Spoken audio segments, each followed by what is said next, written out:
নমস্কার বন্ধুরা, আমি আঁখি আর আজকে আবার একটা খুব সহজ রান্নার রেসিপি নিয়ে চলে এসেছি। এইটা হলো বাগদা চিংড়ি, ঠিক আছে? এবারে আমার এলিনা যেহেতু খেতে ভালোবাসে, তার জন্য আমি খুব সহজভাবে তাড়াহুড়ো করে যেটা হয় আমি সেটা করার চেষ্টা করি। কিছু কিছু টাইম হাতে একদম টাইম থাকে না, সেটা ছিল আজকের দিনটা। দেখো আমি কি করেছি, জিরে, আদা, নুন, হলুদ, শুকনো লঙ্কার গুঁড়ো আর একটু কাসুরি মেথি দিয়ে, দেখো টক দই দিয়ে ভালো করে চিংড়ি মাছগুলো মাখিয়ে নিয়েছি, ধুয়ে নিয়েছি চিংড়ি মাছগুলো। আর তোমরা পারলে পেছনের যে কালো কালারের শিটটা আছে অবশ্যই ফেলে দিও। তারপরে দেখো ভালো করে তেল দিয়ে মাখালাম। এটা একটু বেশি তেল দিলে বেশি ভালো লাগতো, কিন্তু আমি একটু কম তেল দিয়েই বানালাম।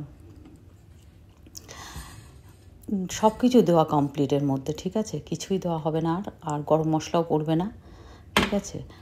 এইভাবে মাখিয়ে এবারে আমি একটু জল দেবো, দিয়ে গ্যাসটা অন করব। আর চিংড়ি মাছটা যখন অনেকটা সিদ্ধ হয়ে গেছে তখন আমি ওর মধ্যে একটু সস দিয়ে দিয়েছি, ঠিক আছে? সসের যে এক্সট্রা বাজে গন্ধ বেরোবে তা নয়, কিন্তু তার মধ্যে শুকনো করে নিলেই দেখো রান্নাটা আমার কমপ্লিট এবং খুব সুস্বাদু। ঝটপট এরকম একটা রান্না, এত সুস্বাদু চিংড়ি মাছ এমনি প্রচণ্ড সুস্বাদু একটা মাছ, যেভাবেই রান্না করো খুব ভালো টেস্ট আসবে। চলো টাটা।